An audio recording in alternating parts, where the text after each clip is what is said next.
Have you ever stopped to think what truly unfolds when you reach old age and find yourself entirely on your own? Not just alone for a few hours, but waking to an empty home, eating meals in total silence, and ending the day without having spoken a single word. It's a reality few discuss until it becomes theirs, and by then, many feel adrift. But here's the truth. Being on your own in later life doesn't have to mean loneliness. In this video, we'll share 4 essential practices, grounded in experience and psychological science, to help you stay mentally sharp, emotionally grounded, and physically healthy while living solo. These aren't just ideas, they're practical, impactful strategies that can transform your daily life. Stay with us until the end, because the final point might just reshape how you view living alone in your later years, offering a powerful perspective that has helped countless seniors not only cope but truly thrive. Before we begin, I would appreciate it if you like this video. You can help me continue to spread the old age lesson. If you haven't subscribed yet, I recommend you subscribe and turn on the bell so you don't miss any videos. If you like this video, please comment number 1. If you don't like it, comment number 0 to let me know, so I can make a better video for you. Now let's get started. Number 1. Build a consistent daily rhythm. As we age, particularly when living alone, one of the first things to erode is our sense of time and structure. Without the external anchors of frequent visitors, scheduled appointments, or a bustling social calendar, the boundaries between days can blur into a formless haze. Breakfast might slide to noon, pajamas might linger until dusk, and the question, "What day is it?"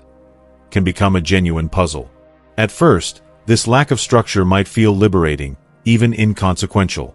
However, over time, this aimless drift can subtly undermine mental focus, emotional resilience, and even physical health. To counter this, one of the most effective strategies is to establish a consistent daily rhythm, a flexible yet reliable framework that gives each day a clear beginning, middle, and end. This isn't about crafting an overly regimented schedule that feels oppressive or exhausting. Instead, it's about creating a gentle scaffold of habits that anchor you to the present and provide a sense of purpose and predictability. For example, committing to wake up at a consistent hour, washing your face, and changing out of nightwear, even if no one is there to see it, signals to your mind and body that the day has begun with intention.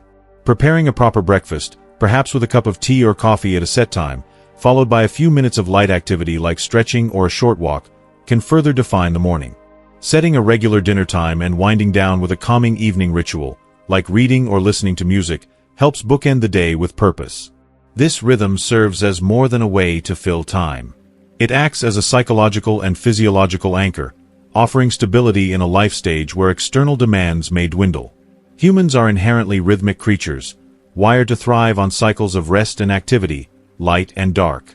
Research in psychology and gerontology underscores that maintaining a daily routine as we age can significantly enhance mental clarity, emotional stability, and even physical health. Regular sleep and meal times, for instance, support better digestion, improve sleep quality, and reduce feelings of restlessness or anxiety. A 2019 study in the Journals of Gerontology found that older adults with consistent daily routines reported lower levels of depression and higher life satisfaction compared to those with erratic schedules. Consider the story of Walter, an 81-year-old widower who found himself adrift after losing his wife of 50 years. Without her presence, his days lost their shape. Meals happened haphazardly, and he often stayed in his recliner well into the afternoon. The blur of time left him feeling unmoored and detached. But when Walter decided to introduce small, intentional habits, making his bed each morning, opening the curtains at 8 a.m., and taking a short walk to the corner of his street, he noticed a shift. These acts, though simple, gave him a sense of agency. Over the weeks, he added an evening ritual of brewing chamomile tea and listening to the radio. These small anchors didn't erase his grief, but they restored a quiet sense of control and calm, helping him rediscover moments of joy in his solitude. Living alone doesn't mean surrendering to formlessness. A daily rhythm is a quiet act of self-respect, a way to honor your existence even when the world feels distant. It's a shield against the mental fog and emotional drift that can creep in with isolation. By giving your days a gentle structure, you're not just passing time. You're crafting a life that feels meaningful, manageable, and yours. This rhythm becomes a daily reminder that you are still here, still capable, and still deserving of care. If you are still watching this video and finding these lessons useful, please comment number 1 below to let me know that you are still watching this video with me. Thank you for your valuable time. Number 2. Soft, steady movement for a healthier body and sharper mind. Aging alone often brings a quieter, more sedentary life, where days can pass with minimal physical activity. You might wake up, settle into a favorite chair, move to the kitchen for a meal, and return to the same spot. Hours blend into days, and without realizing it, your body begins to reflect this stillness. Muscles weaken, joints stiffen, balance wavers, and even simple tasks like standing or climbing stairs can start to feel daunting. Beyond the physical toll, this lack of movement can sap energy, cloud the mind, and dampen mood, creating a cycle where inactivity breeds further lethargy.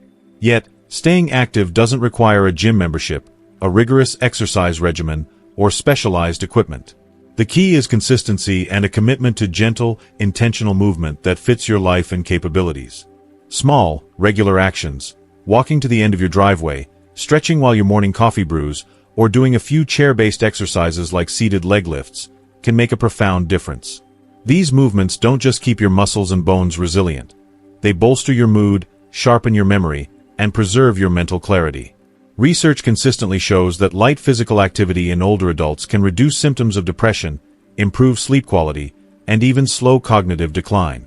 A 2021 study in neurology found that seniors who engaged in regular, low-intensity movement, such as walking or stretching, had a lower risk of developing mild cognitive impairment compared to those who were sedentary.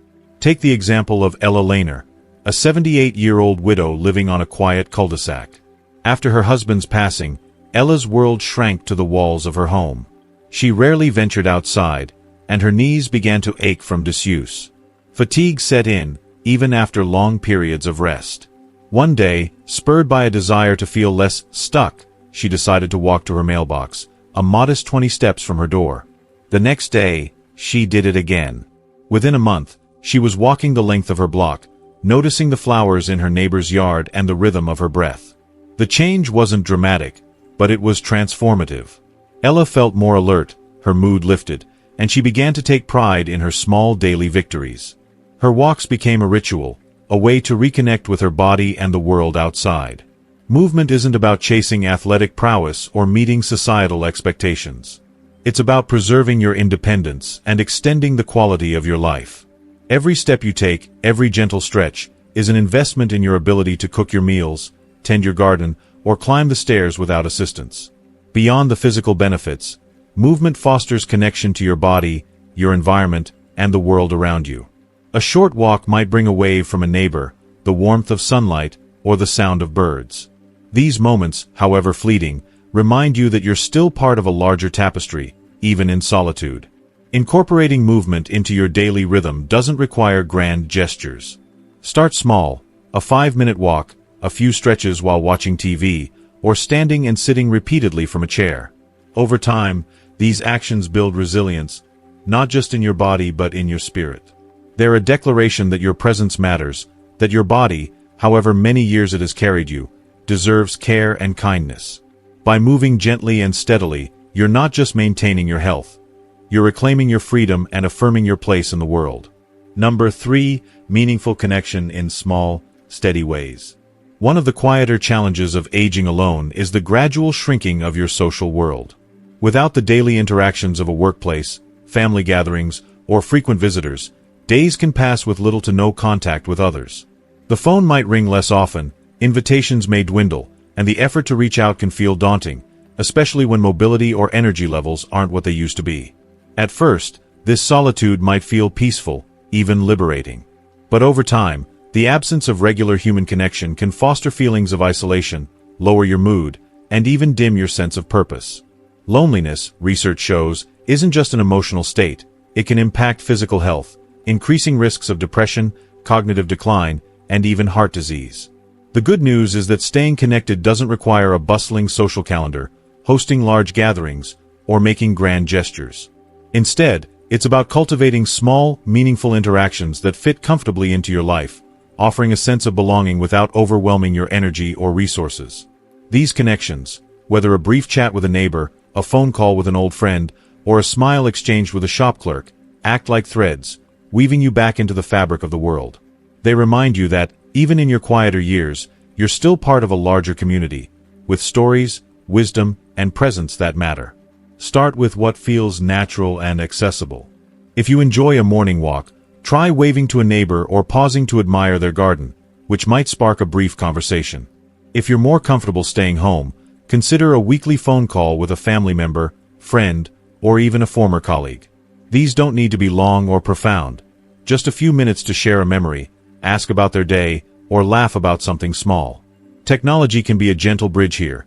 A text message, an email, or even joining a local online group for shared interests like books or gardening can open doors to connection. For those who feel hesitant, a simple starting point might be engaging with familiar faces in your daily routine. The mail carrier, the barista at your favorite coffee shop, or the librarian. These micro-interactions, though brief, build a sense of familiarity and warmth over time. The benefits of these small connections are profound. Psychologists emphasize that even brief social interactions can boost mood, reduce stress, and enhance cognitive function.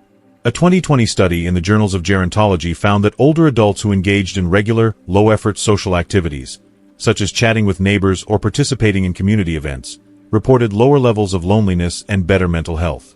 These moments of connection also provide a sense of purpose, reminding you that your voice, your experiences, and your presence still have value. They counteract the creeping sense of invisibility that can come with aging alone, offering a quiet but powerful affirmation that you're seen and heard. Consider the story of Margaret, a 76-year-old retiree living alone after her children moved across the country. At first, her days felt empty, with only the television for company. She missed the casual chats she used to have at her old job. One day, she decided to join a weekly book club at her local library, not because she was an avid reader, but because it gave her a reason to get out and talk to others. The first few meetings felt awkward, but over time, she began to recognize faces, share small stories, and look forward to the discussions. She also started calling her niece every Sunday, just to catch up. These small steps didn't transform her life overnight, but they gave her a sense of belonging. Margaret found herself smiling more, feeling lighter, and even rediscovering her love for stories, both hers and others. Building these connections doesn't mean you need to overhaul your personality or become a social butterfly. It's about finding a rhythm that works for you, just as you would with daily routines or movement. If you're shy, start with a single, repeatable action, like sending a monthly letter to a friend or joining a low-pressure community event, such as a gardening workshop. If mobility is a challenge, invite a neighbor for tea or explore virtual communities. Many libraries and senior centers now offer online groups for everything from knitting to history discussions. The key is consistency, not intensity. Even one meaningful interaction a week can make a difference, creating ripples that extend to your emotional and mental well-being. These small social ties also have a way of growing unexpectedly. A neighbor you wave to might invite you to a barbecue. A phone call with a friend might lead to a regular chat schedule. These moments don't just fill time, they enrich it, offering opportunities to share your wisdom, hear new perspectives, and feel connected to the world beyond your doorstep. They're a reminder that, even in solitude, you're never truly alone unless you choose to be. By nurturing these connections, you're not just protecting your mental and emotional health. You're affirming your place in the world, one small, meaningful interaction at a time. If you are still watching this video and finding these lessons useful, please comment number 2 below to let me know that you are still watching this video with me. Thank you for your valuable time. Number 4, a personal purpose that gives you a reason to rise. As we age, particularly when living alone, a subtle but profound challenge can creep into our lives: the quiet fading of purpose. This isn't just about the solitude of an empty home or the physical slowdown that comes with time. It's the deeper, often unspoken sense that your role in the world has diminished. Retirement may have stripped away the structure of a career, family members may have moved on to their own lives, and the daily demands that once defined your purpose, raising children, managing a household, or meeting professional goals, may no longer exist. In their absence, it's easy to feel adrift, as if the most meaningful chapters of your life are behind you, leaving you wondering if you're still needed or if your days still matter. But here's a truth worth holding on to. Purpose doesn't retire, and it doesn't vanish with age or solitude. It simply evolves, waiting for you to rediscover it in a new form. When you live alone, finding a personal purpose, something that stirs your heart and gives you a reason to rise each morning, becomes one of the most powerful and life-affirming acts you can undertake. This purpose doesn't need to be grand, celebrated, or visible to others. It doesn't require changing the world or earning applause. It only needs to resonate with you, to spark a quiet sense of meaning that makes your days feel alive and your heart feel full. What might this purpose look like? It can be as simple as tending a small herb garden on your windowsill, writing letters to your grandchildren filled with stories of your youth, or knitting scarves to donate to a local shelter. It might involve keeping a journal to capture your thoughts, restoring a piece of furniture you've always loved, or learning a new skill, like playing a few chords on a guitar or experimenting with watercolor painting. Perhaps it's making a daily call to check in on a friend who's also living alone, or compiling a family history to pass down to the next generation. The key is that it's personal, meaningful, and gives your day a focal point, a reason to think, move, and care. This purpose becomes an anchor, grounding you in a sense of accomplishment and quiet pride, no matter how small the act may seem. Consider the story of Samuel, a 79-year-old widower living alone in a small town in Michigan. After his wife passed away, the silence of his home felt suffocating. The days stretched on without structure, and he struggled to find a reason to get out of bed. One afternoon, while sorting through boxes in his garage, Samuel stumbled across an old typewriter, dusty but still functional. On a whim, he cleaned it up and began typing memories from his life. His days serving in the Navy, the moment he first met his wife at a community dance, the joy of holding his newborn daughter. At first, he wrote only for himself, not planning to share the pages with anyone. But the act of putting his thoughts to paper gave him a sense of purpose. Each morning, he looked forward to adding a few more lines, and gradually, the emptiness of his days began to fill with meaning. Over time, he shared a few stories with his daughter, who was deeply moved, and the typewriter became a bridge to both his past and his family's future. Samuel's simple act of writing transformed his solitude into a space of reflection and connection. Psychological research supports the profound impact of purpose, especially for older adults. Studies, such as those published in the Journal of Positive Psychology and Psychosomatic Medicine, show that having a sense of purpose is linked to improved mental health, reduced stress, better sleep, and even a longer life. For older adults, purpose acts as a buffer against loneliness and depression, offering a reason to engage with the world, even in small ways. It's not about staying busy for the sake of activity, but about creating moments that feel significant to you. Purpose gives your mind and spirit something to aim for, countering the drift that can come with unstructured time. It's a reminder that the human soul thrives on intention, on having something to nurture, create, or share, no matter how modest. What makes this pursuit especially powerful when living alone is the freedom it offers. Solitude, while challenging, also grants you the space to explore your interests without the expectations or demands of others. Maybe you've always wanted to learn about astronomy, try your hand at poetry, or cook recipes from your childhood. Perhaps you've dreamed of volunteering in a small way, like reading to children at a local library, or teaching a neighbor how to make your famous apple pie. Living alone means you have the time and autonomy to pursue what truly lights you up, free from the pressures of a younger, busier life. This is your opportunity to reconnect with passions you may have set aside decades ago, or to discover new ones that spark curiosity and joy. If you're unsure where to start, begin by reflecting on what has always brought you a sense of satisfaction. Ask yourself, what makes me lose track of time? What small act could I do today that would make me feel proud? It might be as simple as planting a flower, organizing old photos into an album, or calling a friend to share a memory. If you're feeling stuck, try experimenting. Pick up a sketchpad, join a local history group, or start a blog to share your life's lessons. The goal isn't perfection but exploration, allowing yourself to try something new and see where it leads. Even small steps, taken consistently, can grow into a source of deep fulfillment.